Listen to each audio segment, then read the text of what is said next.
आपका सभी का स्वागत है। इस महत्वपूर्ण प्रेस वार्ता में मैं जो विषय आप सबके सामने, जिस तरह से देश की आर्थिक प्रगति में आगे बढ़ रहा है, उस विषय में कुछ महत्वपूर्ण बातें आप सबके सामने रखना चाहता हूं। भारत जो वर्तमान समय की सबसे महत्वपूर्ण अर्थव्यवस्था बनी हुई है, बहुत महत्वपूर्ण बात है कि ग्लोबल लेवल पे, वैश्विक स्तर पे भारत विश्व की सबसे महत्वपूर्ण अर्थव्यवस्था कंटिन्यूअसली बनी हुई है। और वह उस समय जब जियोपॉलिटिक्स और टैरिफ वॉर से अप्रभावित होते हुए ये अर्थव्यवस्था आगे बढ़ रही है। महत्वपूर्ण बात यह है कि ग्लोबल चैलेंजेस हमारे सामने हैं, ग्लोबल टैरिफ वॉर हो या जियोपॉलिटिक्स कॉन्फ्लिक्ट्स हो, उन सब के बावजूद आज उनसे बिना प्रभावित हुए भारत की अर्थव्यवस्था तेजी से आगे बढ़ रही है। और पिछले 10-11 वर्ष में हमारे जो आर्थिक पैरामीटर्स हैं, जितने भी आर्थिक पैरामीटर्स हैं, वह सब सुदृढ़ हैं। और अगर किसी कंट्री को, किसी देश को ग्लोबल लेवल पे लीडरशिप के स्थिति में पहुंचना है तो उसके लिए 3 महत्वपूर्ण आयाम है जो उसको महत्वपूर्ण तरीके से आगे ले जा सकते हैं। वह है रोबस्ट इकोनॉमी,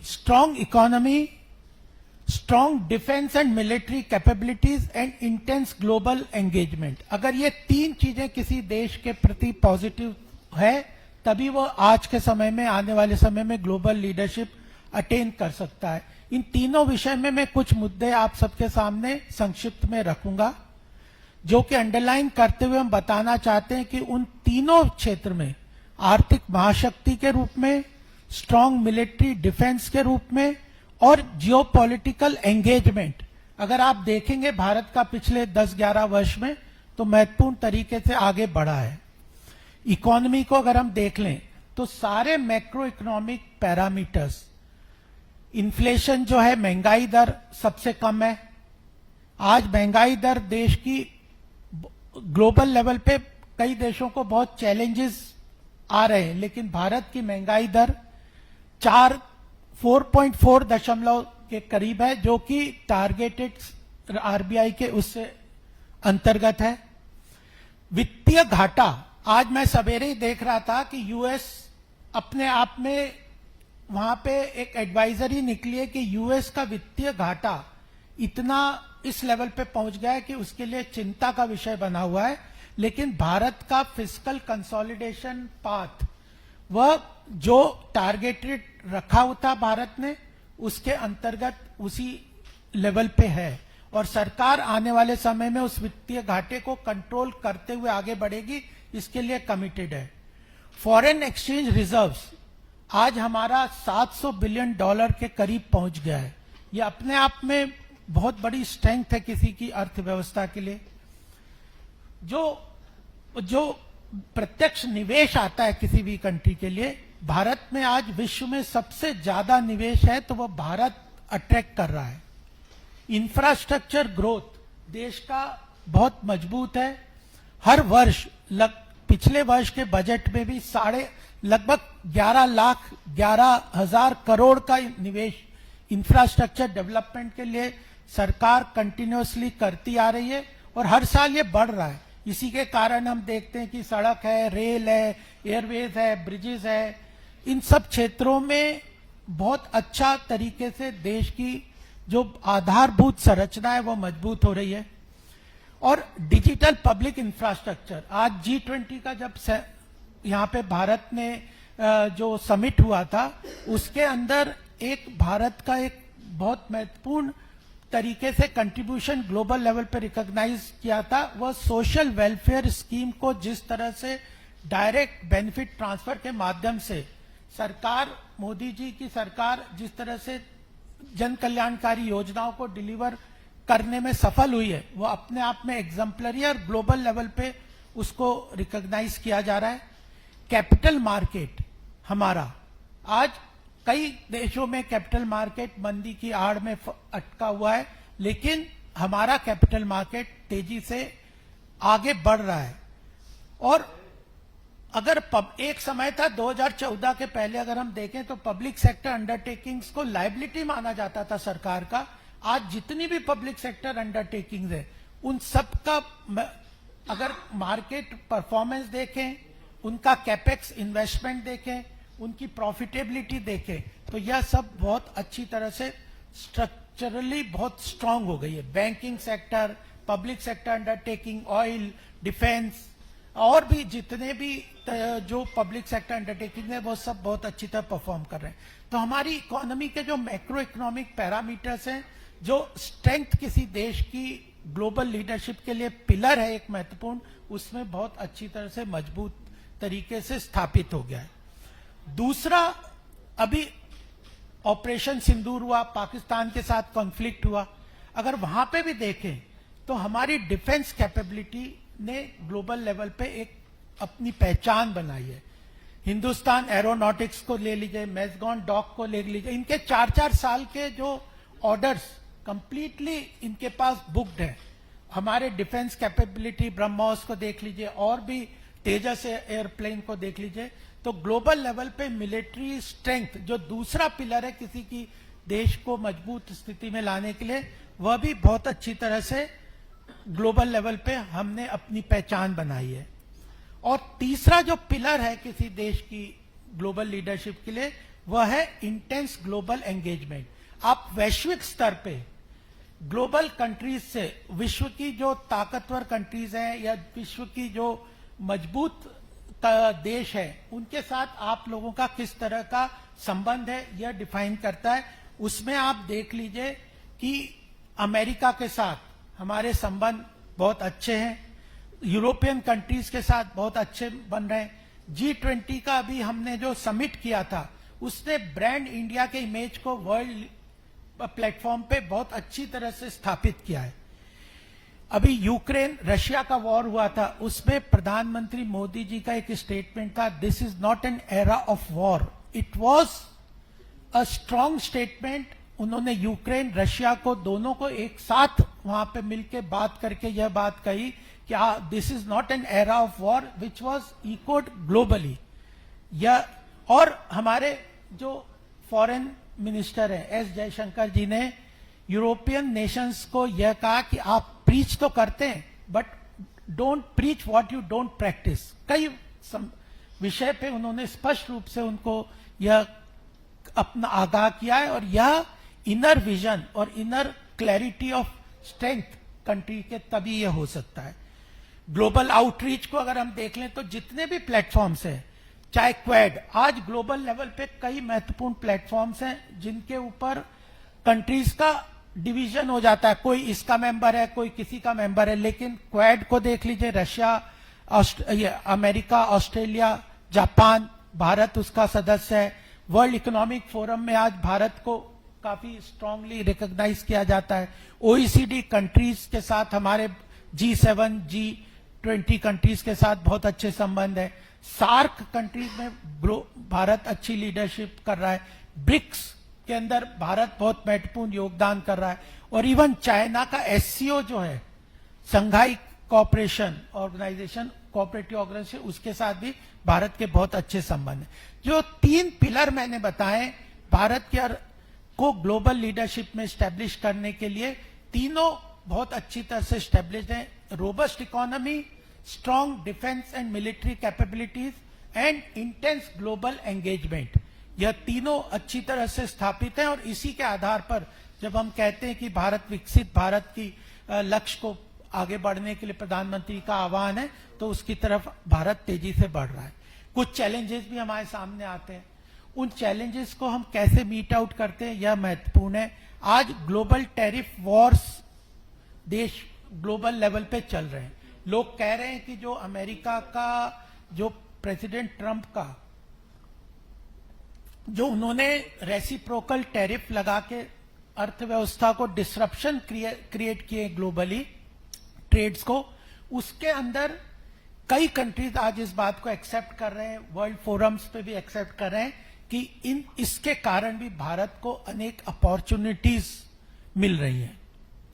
अगर हम चाइना +1 पॉलिसी देखें, चाइना ग्लोबल मैन्युफैक्चरिंग हब है, बना हुआ था, लेकिन इस टैरिफ वॉर और कोविड के बाद कई कंट्रीज ने इस बात को माना है कि अगर हम सारा मैन्युफैक्चरिंग सप्लाई चेन अगर किसी एक कंट्री के साथ कॉन्सेंट्रेट कर देते तो वो बहुत बड़ा रिस्क हो जाता है हमारे बिजनेस के लिए।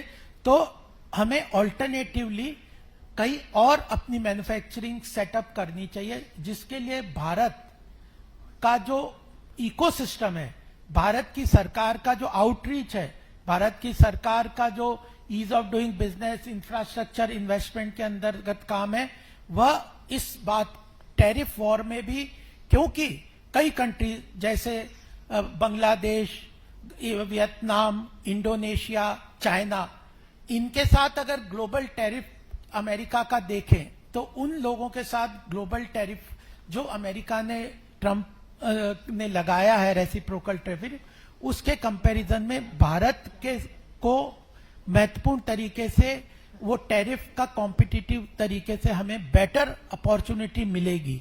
तो चाइना +1 की अपॉर्चुनिटी है, टैरिफ में हमारे कॉम्पिटिटिव कंट्रीज के कंपैरिजन में हमारे जो टैरिफ्स हैं वो कम है, वो भी हमारे लिए अपॉर्चुनिटी प्रेजेंट करते हैं। और इस अपॉर्चुनिटी को एनहेंस करते हुए सरकार ने बायलैटरल ट्रेड ट्रीटीज को आगे बढ़ाया है। यूके के साथ, इंग्लैंड के साथ हम लोगों ने bilateral trade agreement already complete कर लिया है।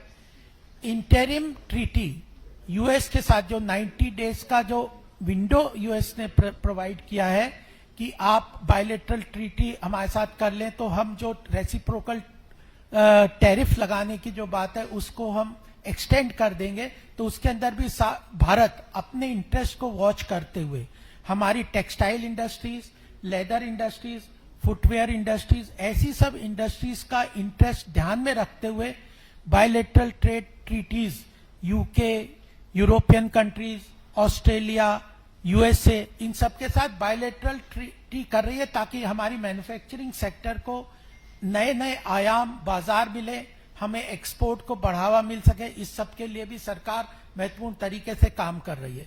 तो जो हमारी बेसिक आर्थिक पैरामीटर्स हैं वो तो मजबूती के बाद सरकार वहीं रुक नहीं रही है, कंटिन्यूअसली रिफॉर्म्स के लिए आगे जा रही है।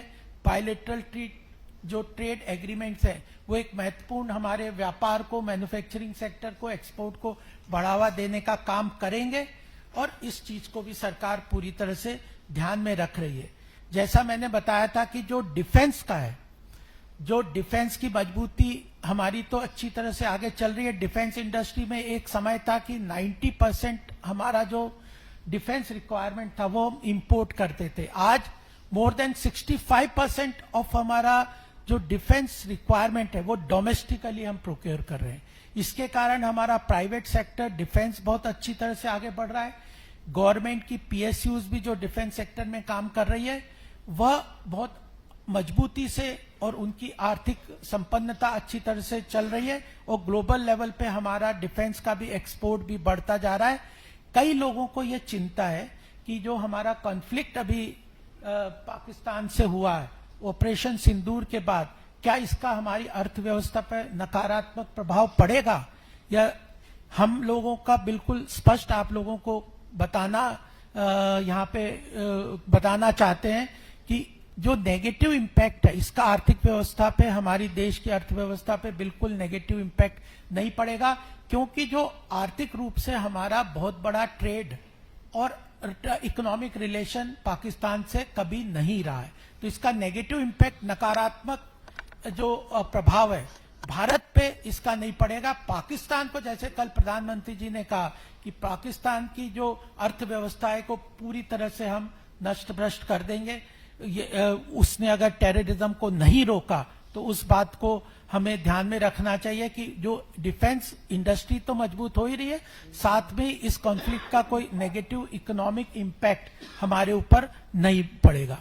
मैं कुछ रिपोर्ट्स आपके सामने जो देश की मजबूत स्थिति को रखते हुए अभी पीछे आई है वह भी आपके सामने रख दूंगा। डिटेल्स में आप जा सकते हैं, आपको लेकिन सबसे महत्वपूर्ण जो रिपोर्ट अभी आई है वो है आरबीआई की रिपोर्ट है। आरबीआई ने मई के समय में, मई बुलेटिन में बताया है कि हमारी अर्थव्यवस्था, हमारी देश की आर्थिक स्थिति बहुत अच्छी तरह से मजबूत है। क्यों? क्योंकि हमारी पूरी जो मैन्युफैक्चरिंग सेक्टर है या जो आर्थिक इकोसिस्टम है वह डोमेस्टिक मार्केट से, हमारा बहुत बड़ा डोमेस्टिक मार्केट कंजम्पशन है, डोमेस्टिक कंजम्पशन पे हम डिपेंड करते हैं। हम ग्लोबल एक्सपोर्ट मार्केट पे उतना हमारी अर्थव्यवस्था, मैन्युफैक्चरिंग सेक्टर डिपेंड नहीं करती। हमारा जो गवर्नमेंट का, अगर देश की अर्थव्यवस्था में एक बहुत बड़ा कंट्रीब्यूशन होता है कि सरकारी खर्च कैसा है, इंफ्रास्ट्रक्चर पे खर्च कैसा है, उनका वेरियस जन कल्याणकारी योजनाओं में कैसा खर्च है, स्टेट्स को किस तरह से वह ज्यादा से ज्यादा सहयोग राशि प्रदान करते हैं टैक्स कलेक्शन के रिसोर्सेज के माध्यम से, उसमें गवर्नमेंट स्पेंडिंग भी बहुत अच्छी तरह से तेजी से आगे बढ़ रही है। सर्विस सेक्टर ग्लोबली भारत का बहुत मजबूत है और बहुत अच्छी तरह से प्रोग्रेस कर रहा है। अभी एक रिपोर्ट आई है एचएसबीसी की कंपोजिट पीएमआई इंडेक्स, जिसमें सर्विस सेक्टर और मैन्युफैक्चरिंग सेक्टर का आपस में ग्रोथ के लेवल पे, एक्सपेंशनरी लेवल पे आगे बढ़ रही है या वह कॉन्स्ट्रिक्ट कर रही है, उसके बारे में कल ही एक रिपोर्ट आई है। तो उसने कहा है कि HSBC composite manufacturing and service index जो है वह 61.2 है, यानी एक्सपेंशनरी मोड में सर्विस सेक्टर भी बढ़ रहा है, मैन्युफैक्चरिंग सेक्टर भी बढ़ रहा है। अगर 50 से ऊपर ये होता है तो देश का मैन्युफैक्चरिंग सेक्टर, सर्विस सेक्टर बढ़ रहा है। तो वह, और वहीं मैन्युफैक्चरिंग सेक्टर की जो फिगर है वो 58.3 है। आरबीआई के बाद मूडी की भी कल एक रिपोर्ट आई थी। मूडी ने भी इस बात को एक्सेप्ट किया ग्लोबल लेवल पे, जहां पे एक तरफ मूडी, ग्लोबल लेवल पे मूडी ने अमेरिका की जो अर्थव्यवस्था को चैलेंज के अंतर्गत बताया, वहां पे भारत की अर्थव्यवस्था को उसने यह कहा है कि भारत की अर्थव्यवस्था मजबूत स्थिति में, ग्लोबल चैलेंजेस के बाद भी भारत की अर्थव्यवस्था तेजी से आगे बढ़ेगी और फास्टेस्ट ग्रोइंग इकोनॉमी के रूप में यह आगे चलती रहेगी। मॉर्गन स्टैनले ने हमारे कैपिटल मार्केट के लिए बोला है कि जो आज 81,000 का सेंसेक्स इंडेक्स है वो 2026 तक 1 लाख के लेवल पे पहुंच सकता है। तो आरबीआई की रिपोर्ट देख लें, मूडी का पॉजिटिव सेंटिमेंट है, मॉर्गन स्टैनले है, एचएसबीसी का कंपोजिट इंडेक्स है, फिच भी एक बहुत महत्वपूर्ण ग्लोबल लेवल पे इकोनॉमी को ट्रैक करते हैं, उन्होंने भी कहा है कि इंडिया का ग्रोथ पोटेंशियल बहुत स्ट्रांग है। तो ये जो इकोनॉमी चलती है ये परसेप्शन पे चलती है। लोग अगर पॉजिटिव सेंटिमेंट के साथ अगर किसी देश की अर्थव्यवस्था को देख के रखते हैं, समझते हैं, तो डोमेस्टिक इन्वेस्टमेंट भी आता है, ग्लोबल लेवल पे भी मैन्युफैक्चरिंग सेक्टर्स, मैन्युफैक्चरिंग कंपनीज उस कंट्री में इन्वेस्ट करते हैं। उसी के कारण अभी एप्पल ने इतना बड़ा इन्वेस्टमेंट भारत में किया है। बेंगलोर के पास लगभग 300 एकड़ में नया प्लांट बना रहे हैं, जो कि यूएस नहीं चाहता था। उसके बाद भी एप्पल ने कहा है कि हम अपने इस इन्वेस्टमेंट को कंटिन्यू रखेंगे और हमारे जॉइंट वेंचर और सब्सिडी के माध्यम से भी इसको आगे बढ़ाएंगे। तो यह मुझे यही बात आपके सामने रखनी थी कि पिछले 11 साल में मोदी जी का जो ध्यान था, कोई भी देश बिना आर्थिक महाशक्ति बने, बिना आर्थिक रूप से अपने आप को सशक्त किए, ग्लोबल लेवल पे लीडरशिप के स्टेज पे नहीं पहुंच सकता। तो सबसे पहला पिछले 11 साल में यह एक महत्वपूर्ण योगदान और फोकस एरिया था सरकार का कि हम अपनी अर्थव्यवस्था को मजबूत स्थिति में लेके जाएं। और आज हम विश्व की चौथी जो अर्थव्यवस्था बनने के कगार पे हैं और जल्दी ही जापान को, अभी 5वीं अर्थव्यवस्था पायदान पे है, जल्दी हम चौथी पायदान पे पहुंच जाएंगे। जापान जो हमारे आगे है उसको जल्दी से हम क्रॉस कर लेंगे। और कंटिन्यूअस रिफॉर्म की जरूरत है। देखिए, अर्थव्यवस्था स्टैटिक नहीं होती, अर्थव्यवस्था के लिए जरूरी होता है कि कंटिन्यूअस रिफॉर्म करते रहें। और सरकार ने कंटिन्यूअस रिफॉर्म्स के ऊपर अपने फोकस को रखा हुआ है। कुछ महत्वपूर्ण बजट पे अनाउंस किए थे, कुछ महत्वपूर्ण पॉइंट्स आपके सामने मैं जरूर रखना चाहूंगा, जो कि आगे आने वाले समय में सरकार रिफॉर्म्स के रूप में कर रही है। अभी सरकार ने नेशनल मैन्युफैक्चरिंग मिशन बनाया, मैन्युफैक्चरिंग सेक्टर को मजबूत करके देश की अर्थव्यवस्था को आगे बढ़ा के हमारे मैन्युफैक्चरिंग सेक्टर को ग्लोबल लेवल पे स्टैब्लिश करने के लिए नेशनल मैन्युफैक्चरिंग मिशन बनाया। एमएसएमई सेक्टर, लार्ज इंडस्ट्रीज, इनकी जो भी समस्याएं उनको एक प्लेटफॉर्म पे सॉर्ट आउट करने के लिए काम किया है। डीरेगुलेशन कमीशन भी सरकार ने बना दिया है, क्योंकि कई बार ओवर रेगुलेशन के कारण, कंप्लायंसेस के कारण लोग इंडस्ट्री वगैरह कहते हैं कि हमारी इंडस्ट्रीज को चैलेंजेस डील करने पड़ते हैं। तो डीरेगुलेशन कमीशन के अनुसार ईज ऑफ डूइंग बिजनेस और कंप्लायंसेस को कम करने का काम सरकार कर रही है। कल ही हमारे वित्त मंत्री ने ये सीसीआई को कहा था कि आप कंपटीशन कमीशन ऑफ इंडिया को कि आप ओवर रेगुलेट मत करिए। इंस्टीट्यूशंस को बोला है कि आप बिजनेस कम्युनिटी को हैंड होल्डिंग करिए, उनको ईज ऑफ डूइंग बिजनेस की तरह आगे बढ़ाइए। तो उन्होंने पब्लिकली ये कहा है कंपटीशन कमीशन को कि आप मर्जर वगैरह अलाउ करिए, जो इसको ओवर रेगुलेशंस को कम करिए।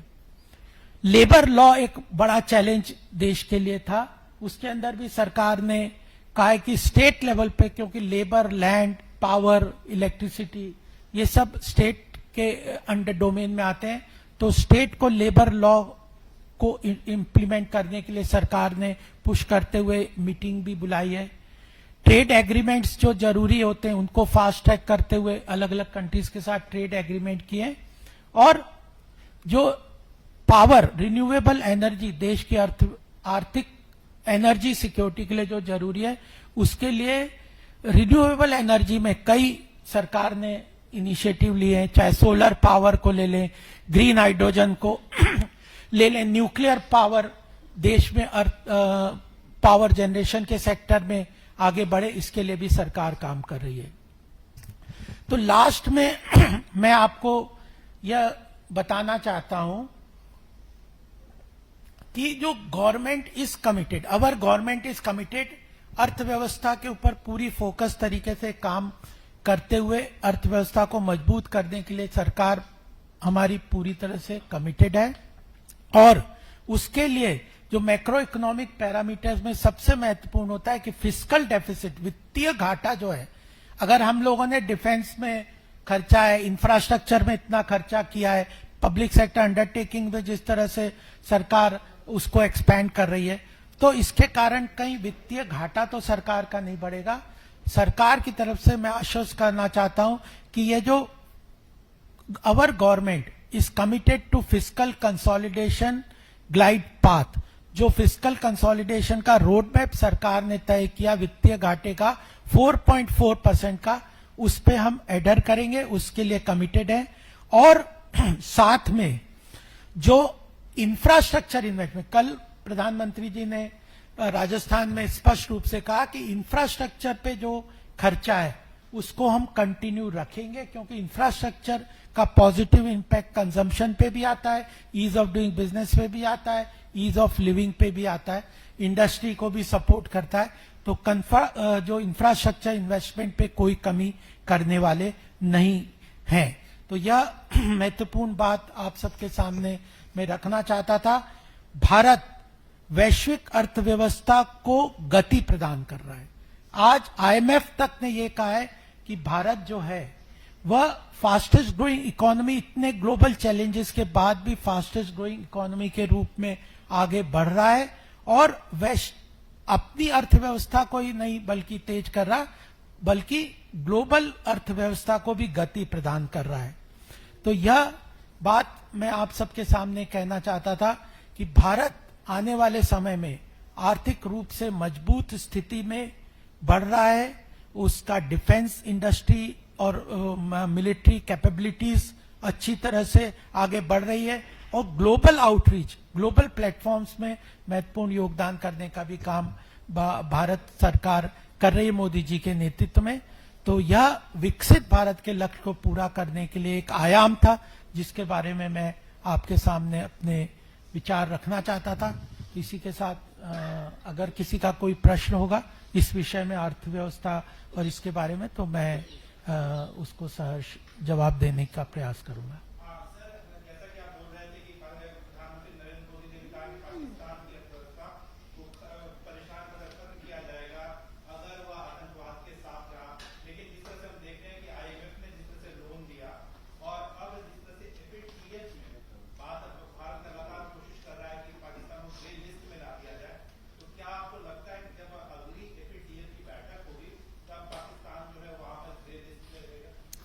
देखिए, अल्टीमेटली आज हमारे 7 से ऊपर जो डेलीगेशंस के लगभग 60 के करीब जो लीडर, ग्लोबल जो डोमेस्टिक लीडर्स हैं, मेंबर ऑफ पार्लियामेंट वगैरह जो गए हैं, वो पूरे कई कंट्रीज में जाके, 50-60 कंट्रीज में जाके भारत की व्यवस्था की बात को स्पष्ट रूप से रख रहे हैं, मजबूती से रख रहे हैं।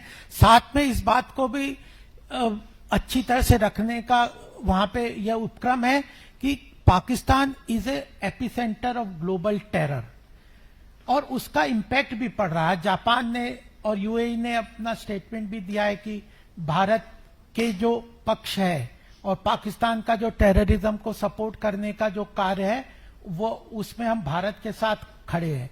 और इवन जो आईएमएफ का लोन है उसमें भी उन्होंने 11 कंडीशंस, उसके बाद पहले तो लोन उन्होंने सैंक्शन किया था, क्योंकि पहले से ही वो सैंक्शन का नेक्स्ट ट्रेंच उन्होंने दिया है, लेकिन साथ में उन्होंने 11 कंडीशंस भी नई लगाई हैं।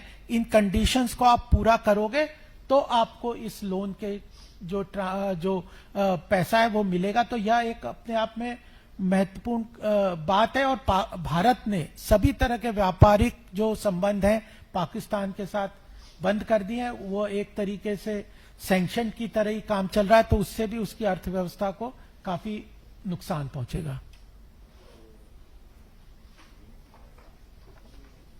ठीक है, और ठीक है, थैंक यू।